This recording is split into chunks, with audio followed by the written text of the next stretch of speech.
président Emmanuel Macron a reçu mercredi 18 novembre les membres du Conseil français du culte musulman pour leur demander de mettre en place un Conseil national des imams, une sorte de conseil de l'ordre chargé entre autres d'attribuer aux imams une carte de validation qui leur permettra d'exercer leurs fonctions et le cas échéant de leur retirer cette carte. Une charte des valeurs républicaines va être rédigée et signée par tous les membres du CFCM pour réaffirmer leur attachement aux valeurs de la République. Une charte éthique et déontologique fixera également les règles et les valeurs que devront respecter les imams. Parmi ces règles, l'interdiction de professer des opinions politiques. Alors, que faut-il penser au juste de ce Conseil national des imams? Cette initiative va-t-elle régler le problème de l'imamat en France ou va-t-elle créer d'autres problèmes? Pour en débattre sur Mizan TV, nous recevons aujourd'hui Amar Lasfar, président de la Fédération musulmane de France, l'une des 9 fédérations qui siègent au CFCM et qui ont voté à l'unanimité cette proposition de Conseil national des imams. Tarek Obrou est aussi avec nous. Alors, je rappelle que vous êtes l'imam de la Grande Mosquée de Bordeaux. Vous êtes aussi l'auteur de nombreux ouvrages sur l'islam. On citera Appel à la réconciliation, Foi musulmane et valeurs de la République française aux éditions Plomb. Et vous intervenez régulièrement dans les débats publics sur l'islam. Enfin, nous recevons aussi Ousmane Timéra. Vous êtes conférencier, vous êtes également écrivain et l'auteur de l'ouvrage Lire le Coran, approche coranique du Coran et de sa méditation au-delà de l'exégèse et de l'interprétation. Alors, ma première question sera pour vous, Amar Lasfar. Alors, je le disais, votre fédération a voté cette demande du président de la République de mettre en place ce Conseil national des imams. On s'en souvient, le président Macron, au moment de son discours au Mureaux sur les séparatismes, avait notamment déclaré cette phrase « C'est une pression immense que nous allons exercer sur eux », donc les membres du CFCM. Aussi, Monsieur Lasfar, ma question sera la suivante. Est-ce que votre fédération, et d'ailleurs l'ensemble du CFCM, puisque c'est l'ensemble du CFCM qui a validé cette initiative, est-ce que le CFCM avait réellement le choix de refuser cette initiative du président de la République? Non, le CFCM n'avait pas le choix. N'avait pas le choix, bien sûr, suite à la pression qui a été exercée, tu viens de le dire, mais en même temps, n'avait pas le choix parce qu'il a trop tardé. Il faut dire que ce dossier, le dossier des imams, est un dossier, est une des prérogatives du Conseil français du culte musulman. Depuis sa mise en place en 2003, ce dossier a fait partie sous forme de commission à côté des autres dossiers. Donc les mosquées, les imams, le discours, l'abattage rituel, les carrés musulmans, l'aumônerie, etc. Malheureusement, le CFCM a tardé et a perdu beaucoup de temps dans quasiment, j'allais dire, presque tous les dossiers. Là, la pression, mais au sens positif du terme, quoique il y a beaucoup qui ne partagent pas justement le mot pression, mais la pression qui a été faite par le gouvernement sur le CFCM a conduit ce dernier à activer les pas et à réunir les fédérations. Parce qu'aujourd'hui, le Conseil national des imams, c'est d'abord l'œuvre des fédérations. S'il n'y avait pas un consensus, un accord au préalable, on n'aurait pas trouvé aujourd'hui ce conseil.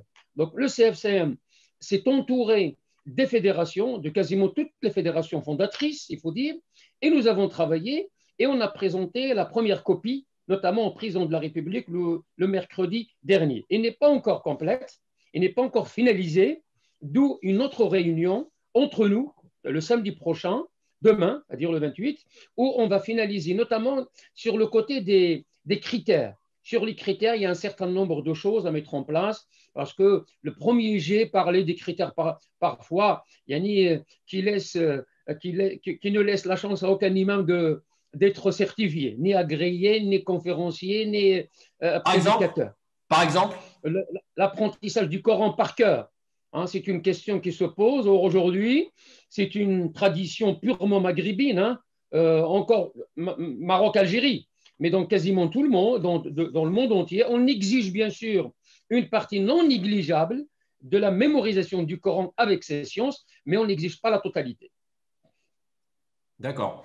Donc, selon vous, cette méthode qui consiste à faire preuve d'un volontarisme parfois excessif, jugeront certains, ou d'une pression, serait une méthode nécessaire est indispensable étant donné je ne sais pas, la personnalité, ou je ne sais pas à quoi l'attribuer, mais étant donné les acteurs en présence du culte musulman. C'est un peu ce que vous pensez, non? Non, non, non, dans ce cas particulier, mais quand même, je vais cultiver cette soumission à l'autorité politique, hein. Il faut dire que le politique, c'est le politique, le religieux, c'est le religieux. Mais ils se retrouvent dans l'intérêt de la société, dans l'intérêt de la communauté concernée. Moi, je dis que si le CFCM, avec sa composition actuelle, a fait le travail, on n'aurait pas aujourd'hui reçu une pression d'un président de la République et d'un ministre de l'Intérieur qui a placé le sujet, moi je concède volontiers cette idée qui consiste à dire que nous avons posé la question de l'imama, des imams, des mosquées, de la structuration de l'islam dans un cadre de combat contre le terrorisme. Ce que nous ne partageons pas. On doit tous être au combat contre le terrorisme et toutes les idéologies qui mènent et qui cultivent le terrorisme, mais il n'y a pas de rapport, à notre sens, il n'y a pas de rapport entre le temps perdu ou le temps à rattraper au sein de la structuration de l'islam de France et puis le contexte que nous avons vécu dernièrement. Aussi, nous n'avons pas aussi trouvé de corrélation entre le mot séparatisme qui a été à un moment donné avancé, notamment au mois de février à Mulhouse, et la situation de l'islam de France. Moi, le lendemain de la prononciation de mot séparatisme, Dieu merci, on l'a retiré, on l'a mis de côté, mais ses effets sont encore là. Je me suis adressé aux miens, notamment aux membres de Musulmans de France. Je leur ai dit, vous n'êtes pas concernés par ce discours. Et à travers les membres de Musulmans de France, je pense que les musulmans, dans leur immense majorité, ne sont pas concernés par le discours du séparatisme parce que nous avons cultivé le discours citoyen. Nous avons cultivé l'appartenance citoyenne à la France et depuis quasiment des années, à travers le Bourget, à travers les colloques, à travers les rencontres que nous organisons. Et nous pensons que les musulmans ont traversé, je pense, ont traversé beaucoup d'obstacles, mais en fin de compte, aujourd'hui, ils sont d'abord des citoyens dans l'espace public. Et après, ils ont leur particularité de pratiquer un culte qui est le leur. Alors, Tarek Obrou, vous faites partie de ceux qui ont critiqué ce projet, à tout le moins la méthode de ce projet. Vous avez notamment critiqué le fait que le Conseil national des imams soit imposé par le haut, hein, on en a parlé, et que les imams n'aient pas été consultés. Vous estimez aussi que ce ne sont pas aux fédérations, aux présidents de fédérations de déterminer les critères de validité de l'imama, et vous regrettez de ne pas avoir été consultés, à l'instar d'autres imams. Alors ma question, Tarek Obrou, et de savoir, est-ce que votre critique est seulement une critique sur la forme, la méthode, ou bien est-ce que vous critiquez également le fond de cette initiative, c'est-à-dire à la fois ces principes, en gros qu'on serait dans une rupture laïque. Voilà. Donc, est-ce que c'est davantage une critique sur la forme ou une critique également sur le fond? Écoutez, tout d'abord, ma critique elle est constructive dans le sens où elle est le fruit d'une réflexion sur l'institution représentative de l'islam dans un régime sécularisé. Ce qui manque à cette construction, c'est une pensée fondamentale. Je regrette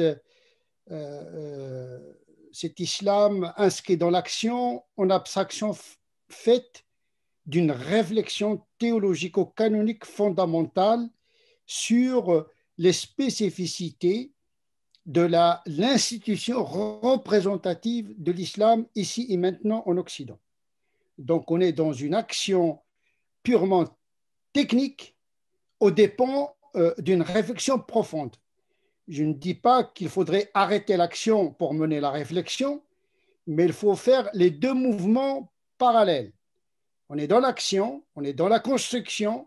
Je suis quelqu'un de très réaliste. D'ailleurs, je me nourris de la réalité. Je travaille sur d'ailleurs la théologie de la réalité, l'épistémologie de la réalité pour construire un islam intelligible, audible, à travers ses institutions, mais pas seulement à travers son discours. Il faut que cette institution porte un projet. Ce projet n'est pas lisible, n'est pas intelligible. De quel islam s'agit-il? Qu'est-ce que c'est que le culte? Qu'est-ce que c'est que le religieux?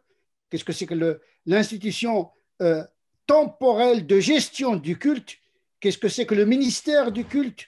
Qu'est-ce que c'est qu'un financement du culte, etc., etc. Bon, je suis un des acteurs, bien sûr, de cet islam de France, mais je pense que l'action exige également une certaine réflexion.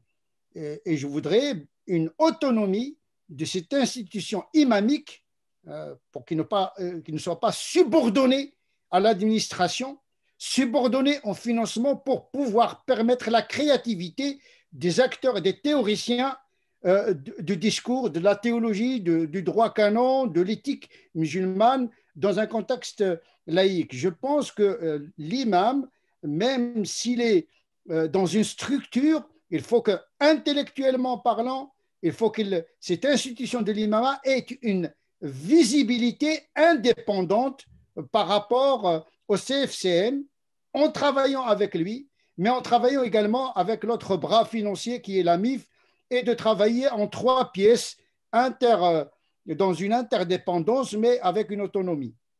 Oui, la MIF qui est assez critiquée également, étant donné que c'est une initiative personnelle à l'origine, mais bon, je vais Elle pas… elle est intégrée dans le processus actuellement. Alors, en fait, ce que je voulais vous demander, Tarek Obrou, c'est de savoir si, enfin, comment vous expliquez finalement cette position du gouvernement qui a pu court-circuiter, parce que on sait que des initiatives comme le Conseil national des imams de France, dont je crois vous soutenez également la démarche, et bien finalement dans cette méthode du gouvernement qui consiste à imposer un peu par le haut ce Conseil national des imams sans réflexion, comme vous le disiez, sur les différentes dimensions de l'institution, de la fonction de l'imam, etc. Comment vous expliquez finalement cette attitude du gouvernement ou du président de la République? Est-ce que pour vous c'est dû à un manque de connaissance finalement de ces réalités-là, malgré le fait qu'il y a un bureau des cultes, qu'il y a des fonctionnaires qui travaillent sur ces dossiers-là? Vous-même, vous êtes en dialogue, dans un dialogue public avec les autorités de ce pays. Donc, comment vous expliquez finalement cette volonté-là de prendre des raccourcis ou voilà, en tous les cas de ne pas tenir compte un peu de ce que vous proposiez? En tout cas, j'ai fait savoir ma position aux autorités. Ils sont conscients de la difficulté, de la fragilité de CFCM. Ils sont conscients de la fragilité du projet. Ils essaient de l'élargir à d'autres perspectives éventuelles. Rien n'est arrêté définitivement. Je pense que ce projet il est en cours et en mouvement. J'espère qu'il va réussir, qu'il va évoluer. Je ne suis pas quelqu'un qui fait obstacle à de tels projets, mais j'insiste sur l'indépendance de l'institution imamique. Théologiquement parlant, je n'admettrai jamais la subordination du religieux par rapport aux politiques ou à l'administration. Le paradoxe, c'est que même on est dans un régime laïque dans lequel on veut imposer une forme de sécularisation sauvage au sein de l'institution représentative du culte. C'est-à-dire qu'il y aurait l'administration qui va subordonner, qui va nommer des gens qui sont le cœur palpitant de cet islam, c'est-à-dire les penseurs et les docteurs et les pasteurs, justement, du culte musulman. Mais je pense qu'il y a un mépris de l'imam en général, on le connaît, on le sait tous. Il y a un mépris, il y a une culture du mépris de l'imam, du religieux, toujours subordonné, toujours marginalisé. Et moi, je défends une certaine dignité des imams. Je ne dis pas que les imams sont des anges, ils ont leurs problèmes à l'image de leur communauté, mais le fait de leur donner cette responsabilité de se constituer en tant qu'institution imamique, je pense qu'il leur incombe en premier chef. On ne peut pas demander aux avocats de constituer un ordre des avocats sous l'égide des juges. C'est aux avocats de se faire leur propre ordre. L'accréditation d'un imam ne pourra venir que d'un imam comme lui, et pas d'un laïc ou d'un administrateur ou d'un président d'association, sauf si le président de l'association est lui-même imam. D'accord. Ousmane Timéra, on l'a évoqué, les conditions de création de ce Conseil national des imams, d'ailleurs, ne sont pas sans rappeler, dans une certaine mesure, celle du CFCM lui-même en 2003 avec Nicolas Sarkozy. Euh, Est-ce que finalement, donc, est-ce que nous n'assistons pas une nouvelle fois à une rupture laïque du gouvernement français dans sa gestion de l'islam, puisque nous avons un président de la République qui dicte à une institution religieuse, ou en tous les cas qui lui incombe de créer cette institution et de lui dicter un peu sa ligne de conduite, pardon. Le sociologue Franck Frégosi parlait à ce sujet de la volonté du président de créer de toutes pièces un clergé musulman. Est-ce que pour vous, cette attitude traduit ou trahit une forme de rupture laïque et est-ce que selon vous, cette rupture serait spécifique à l'islam ou bien l'aurait-on observé pardon, également avec les autres cultes? Pour répondre à votre question, je pense que la réalité est assez éloquente et criante. On n'a pas ce genre de discours pour le catholicisme, nous n'avons pas ce discours pour le protestantisme, nous n'avons pas ce discours pour le judaïsme. On pourrait nous dire que oui, mais c'est parce que ça fait longtemps qu'ils sont ici. Que nenni, on parle au niveau des principes et au niveau de ce qui est légal. La France a décidé, à bon escient, de mettre en place une loi de séparation, non pas de la religion et de la politique, mais de l'Église et de l'État. Il faut bien faire attention. Et de ce fait, l'État n'a pas à intervenir dans les affaires religieuses d'une communauté particulière, de même qu'une communauté particulière ou une institution particulière religieuse n'a pas à intervenir dans les affaires de l'État. Et ce, afin de protéger à la fois les religions ou les communautés religieuses et en même temps les citoyens dans leur rapport avec l'État. Tel est l'esprit. Très bien. Quand un président dit qu'il va mettre la pression à une institution religieuse, il contrevient à la loi. Et si j'étais un des responsables du CFCM, j'aurais dit à M. Macron, mêlez-vous de vos affaires. Heureusement, je ne suis pas responsable, donc je comprends aussi pour quelles raisons est-ce qu'ils sont obligés d'avoir les mots, les termes diplomatiques qui leur permettent de pouvoir, aller dans un sens qui ne crée pas de conflit. Mais la vraie réponse qu'il aurait fallu dire à M. Macron et au personnel politique, c'est mêlez-vous de vos affaires. Est-ce que le contexte, pardon, Ousmane Timéra, est-ce que le contexte des attentats, malgré le fait qu'évidemment il n'y ait pas de lien entre la question du culte musulman et la question du terrorisme, ça c'est quelque chose qui semble avéré, mais malgré tout, ce contexte-là, est-ce que ce contexte n'a pas joué un rôle de pression psychologique sur les acteurs du CFCM et qui expliquerait un peu ce que vous disiez? Les acteurs du CFCM, comme les acteurs religieux de manière générale, je m'exprimerai après sur cette question de l'importance que l'on donne aux imams. Moi, je ne suis pas d'accord avec cette importance donnée aux imams. C'est une forme de cléricalisation de l'islam, mais on pourra en parler. Mais les acteurs du CFCM ont un gros problème. Ils n'ont pas de légitimité au niveau de la population et donc sont nus et fragiles face à l'institution de l'État et au groupe de pression. Ils n'ont pas de légitimité. Et l'État est au courant de cela. Les acteurs, en tout cas politiques, le savent. Et ils ont tout fait pour que le CFCM agisse dans ce sens-là. D'une part. D'autre part, il y a une gestion coloniale, il faut dire les choses telles qu'elles sont, des musulmans. Parce que l'attitude de l'État vis-à-vis et de la classe politique vis-à-vis de l'islam et des musulmans est l'exacte reproduction de ce qui se passait sur les territoires coloniaux. On a l'histoire, on a étudié et on a un passé. On sait très bien comment les choses se passaient. On faisait en sorte toujours que le représentant musulman ne soit pas légitime et qu'il ne soit pas issu des populations musulmanes elles-mêmes. Moi, je suis en position de le dire, je n'ai aucune responsabilité associative et je n'ai aucune ambition dans ces domaines-là. C'est une gestion coloniale, c'est une mise sous pression inadmissible et qui contrevient aux valeurs de ce pays. Par ailleurs, la responsabilité des gens du CFCM et des différents leaders musulmans est la leur aujourd'hui lorsqu'ils continuent à vouloir gérer les musulmans à l'aune des intérêts des pays étrangers. Le CFCM, ce n'est pas autre chose que cela. C'est une délégation de la part de l'État de la gestion du culte musulman aux pays étrangers que sont l'Algérie, que sont le Maroc, ou que sont les fédérations d'obédience idéologique, ou que sont des pays comme la Turquie.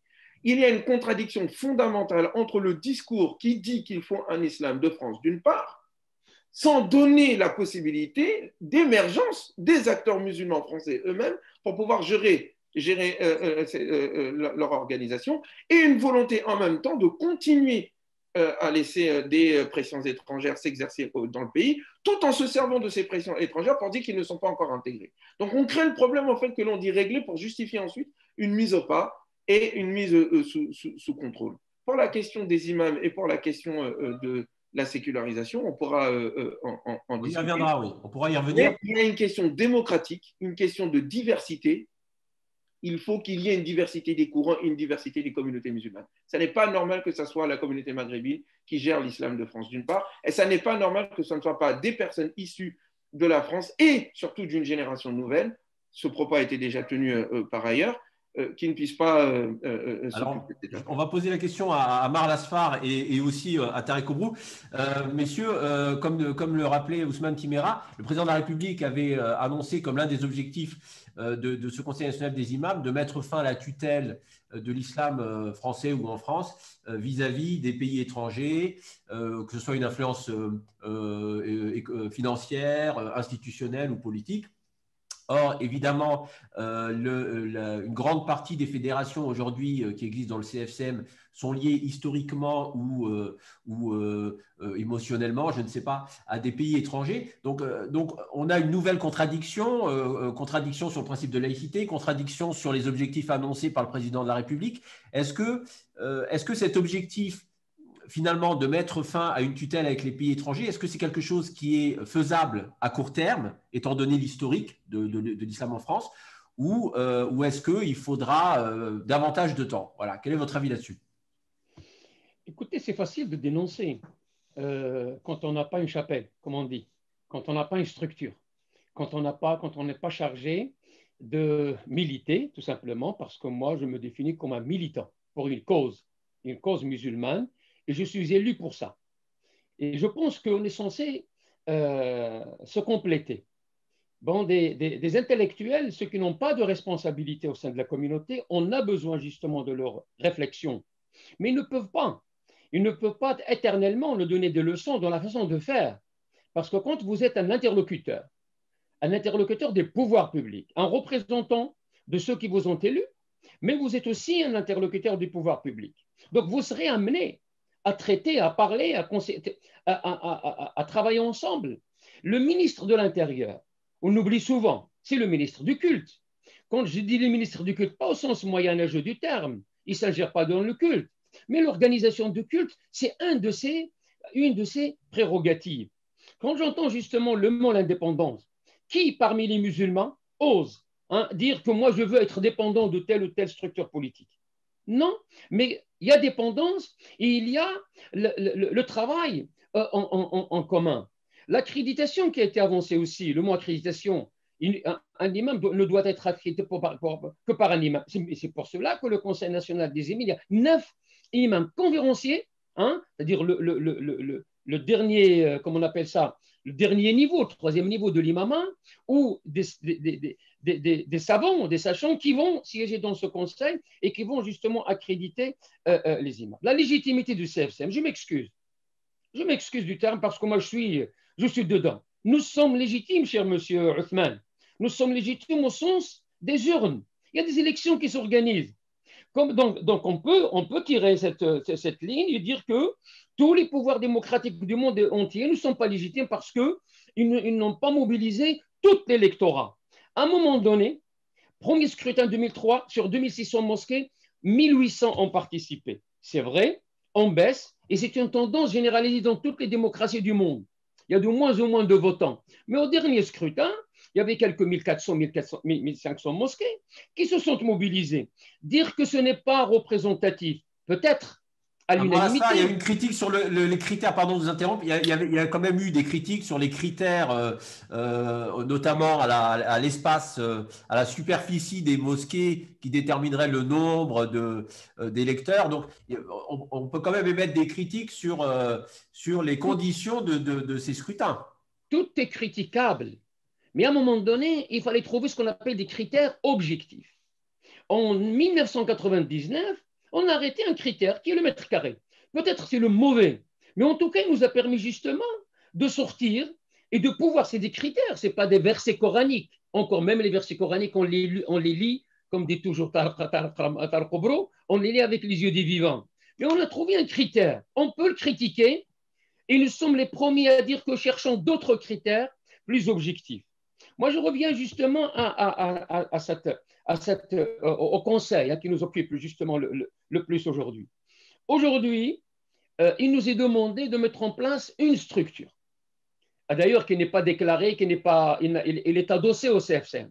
Hein? Donc, pour pouvoir régler cette question de ce qui se passe dans les mosquées, nous sommes tous d'accord qu'il y a au sein de notre communauté, l'immense majorité de nos imams ne les garantissent. J'en sais quelque chose parce que je sillonne au même titre que mes amis, je sillonne la France et je sais que l'immense majorité de nos imams font l'affaire. Mais il y a quelques brebis galeuses. Il y a justement des imams entre guillemets autoproclamés. Il y a des imams qui ne méritent pas justement d'exercer. Là, je partage justement l'avis de Tariq sur un certain nombre de choses. Et pour montrer tout ça, j'ai dit au président de la République, Monsieur le Président, le jour où le Conseil procédera justement à son travail d'habilitation, et non pas de labellisation, le mot labellisation a été utilisé une fois ou deux fois, mais d'habilitation et de certification, vous allez voir, Monsieur le Président, que l'immense majorité de nos imams en France vont avoir justement la certification haut la main. Qu'est-ce que ça veut dire ça? Ça veut dire qu'ils font l'affaire. Ça veut dire que le discours qui est propagé dans nos mosquées, ce n'est pas un discours dangereux pour la République. Il n'y a pas, en d'autres termes, il n'y a pas de radicalisation, il n'y a pas d'islam politique. Il n'y a pas justement d'intégrisme au sein de nos mosquées. Cherchons ailleurs, notamment sur la toile. Tariq Obrou, est-ce que vous considérez que cet objectif de mettre fin, est-ce qu'il existe une tutelle déjà? Est-ce que vous, qui connaissez cette communauté musulmane tout de même, est-ce que vous considérez qu'elle est sous tutelle ou qu'il y a une tutelle des pays étrangers sur cet islam-là, premièrement? Et deuxièmement, est-ce qu'il est possible de s'en extraire à court terme ou à moyen terme? Vous savez, l'islam de France, il est encore marqué par ses origines ethniques et anthropologiques. L'islam de France, dans le sens acculturé, n'est pas encore mis en œuvre théologiquement parlant et intellectuellement parlant. C'est-à-dire, nous greffons dans la civilisation occidentale un islam enveloppé par les cultures d'origine. Il n'est pas encore émancipé par rapport aux déterminations originelles, politiques, nationales, ethniques et même théologiques et doctrinelles, puisque nous importons la théologie médiévale et le droit canon des pays d'origine pour pouvoir les bricoler ici et maintenant. Moi, c'est en vérité le fond du travail que je mène. Et c'est essentiel au-delà des structures, parce qu'une religion ne peut pas être réduite à une institution religieuse qui représenterait le culte. L'islam, il dépasse les structures. D'ailleurs, nous sommes dans un état de droit, rien ne m'empêche de m'organiser en dehors de CFCM. Nous sommes dans un état de droit, je peux construire une mosquée, je peux désigner mon imam par moi-même. Le droit, il s'impose au président de la République, à l'État, à toute la nation. C'est-à-dire qu'on le sait, dans toutes les autres religions, les institutions représentatives ne représentent pas tous les fidèles. Donc, il y a un état de droit qui nous permet de s'organiser en dehors des institutions officielles.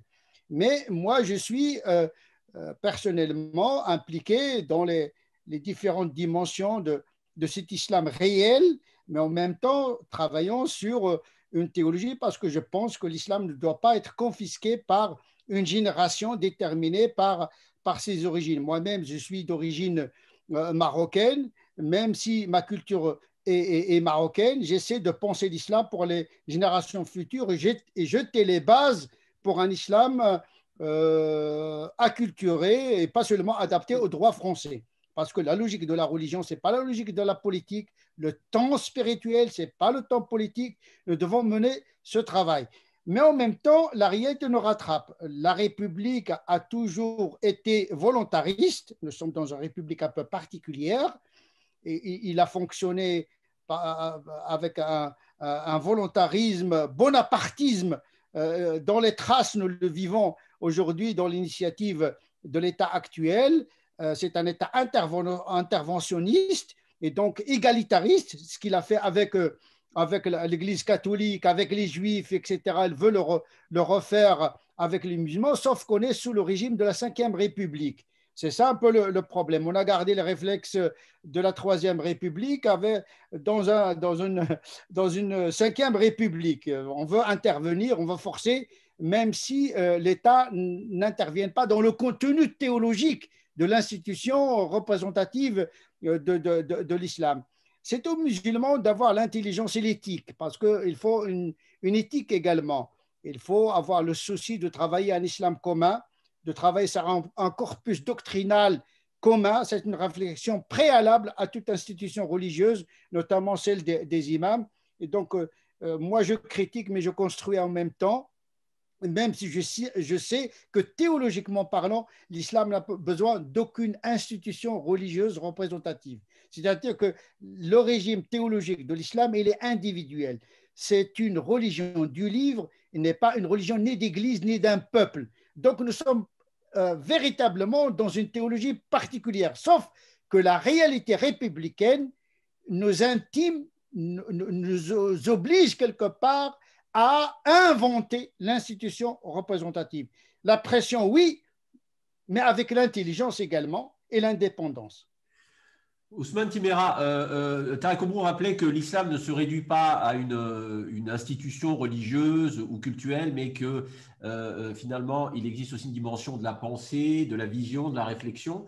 Vous qui travaillez un peu aussi également dans ce domaine, quel doit être le rôle selon vous aujourd'hui des intellectuels musulmans dans justement ce processus soit d'institutionnalisation de l'islam, soit de structuration de sa pensée en France, alors qu'on voit bien qu'aujourd'hui, il existe un risque tout de même de voir une institutionnalisation qui se ferait sous la férule et l'égide d'un pouvoir politique, quel qu'il soit. On critique la tutelle des pays étrangers, mais disons qu'une forme d'autoritarisme interne serait tout aussi problématique. Donc, quel doit être, selon vous, le rôle et la place des intellectuels musulmans dans ce processus?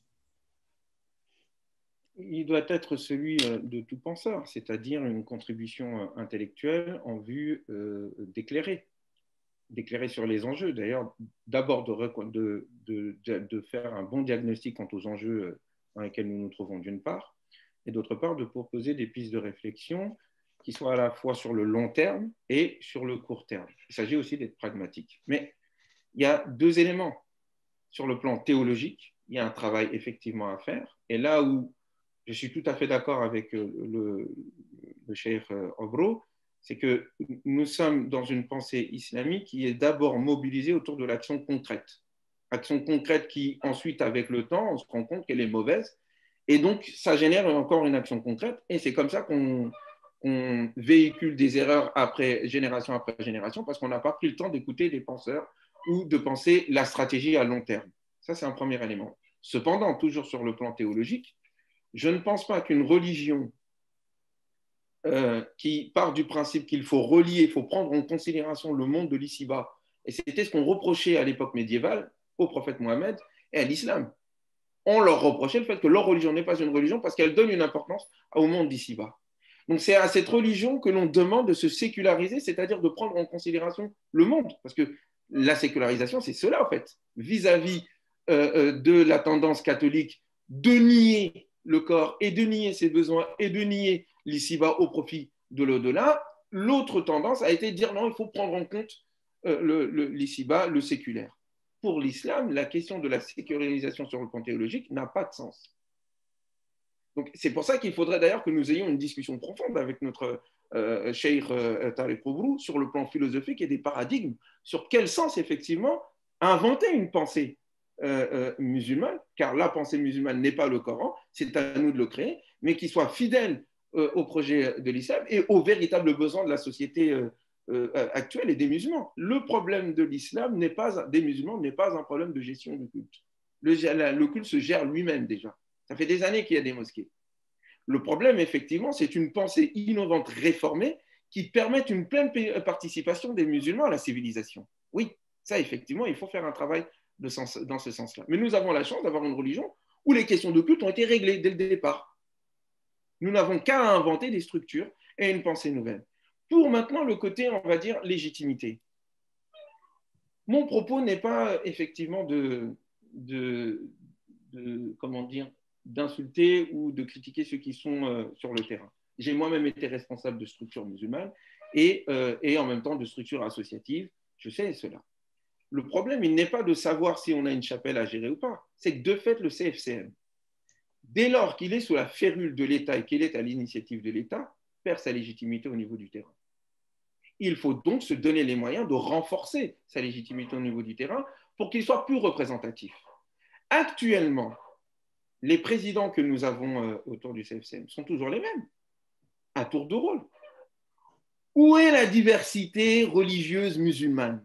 Je parle en tant qu'Africain, moi je ne vois pas d'Africains dans le CFCM. Si je suis en tant qu'Asiatique, je ne vois pas d'Asiatiques dans le CFCM. Il y a la Fayaka, il y a comme la Fayaka. La Fayaka sont des tireurs de pompe. Il faut dire les choses telles qu'elles sont, ils n'ont aucune légitimité. Ils ne sont pas là pour se défendre. Donc, je les ai déjà rencontrés. Quand le président de la Fayaka se plaint de la manière dont il est traité, il dit qu'il est traité de manière raciste au sein du CFCM. Il le dit lui-même, il a dit dans un colloque sur l'islam subsaharien à l'université d'Hydro où on m'avait invité. Il l'a dit clairement devant le représentant du ministre de l'Intérieur.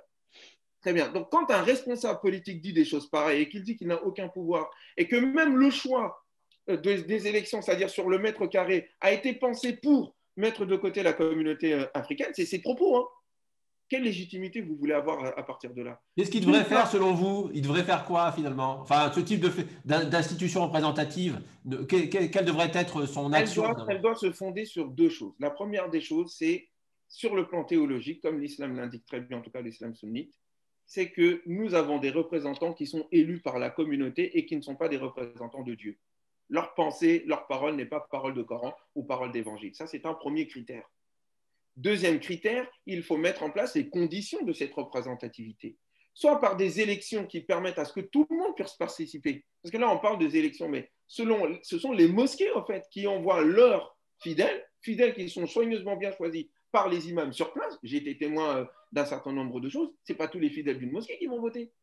Ce sont des personnes qui sont choisies préalablement par les imams, selon un certain nombre d'intérêts et enjeux. Donc, la plupart des musulmans ne participent pas à ces élections, d'une part. Et d'autre part, le critère de la parité et le critère de la diversité doivent être au préalable établis afin qu'ensuite nous puissions avoir une assemblée de musulmans représentants qui soient diverses, qui soient représentantes de toutes les diversités religieuses et de toute la diversité ethnique. Et enfin, à partir de cette assemblée, élire des représentants avec des missions bien définies, avec un mandat clair. Au bout de 2 ans, il y a un bilan, soit on les reconduit, soit on ne les reconduit pas. Cela a été déjà pensé à l'époque de Sarkozy. Sarkozy avait dit, je le cite, l'islam n'a pas besoin de démocratie en France. Donc c'est un choix qui a été décidé, qui a été fait. Ce choix est mauvais, on en voit les conséquences. Enfin, sur la question des imams, il faut effectivement des imams responsables. Il faut aussi un travail au niveau de la formation des imams. Effectivement. Où sont les institutions pour ce faire? Les institutions qui essayent de se faire en France sont systématiquement, quand ça vient des musulmans, systématiquement mis de côté. Je prends l'exemple de l'USH. L'USH où j'ai étudié, on peut tout dire de l'USH, mais ils ont quand même formé un certain nombre d'imams. Où sont ces imams? Pourquoi est-ce qu'ils ne bénéficient pas d'un certain soutien? Alors Pourquoi justement, on ne laisse pas aux musulmans le soin d'organiser la manière dont ils veulent former leurs imams? Alors justement, c'est une question fondamentale. Elle n'est pas réglée parce qu'on ne veut pas la régler au niveau de l'État. Et ça, c'est ma critique au niveau de l'État. D'une part, son intervention empêche les énergies de se réunir.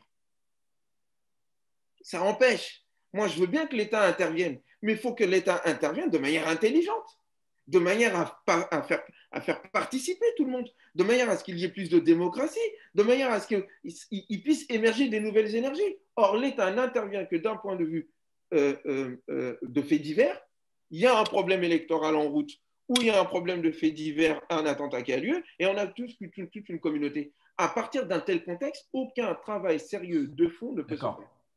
Très bien. Alors, ma dernière question sera pour vous, Amar Lasfar et Tarek Oubrou. Finalement, ce que soulevait Ousmane Timéra était un point important aussi, c'était la question du statut de l'imam.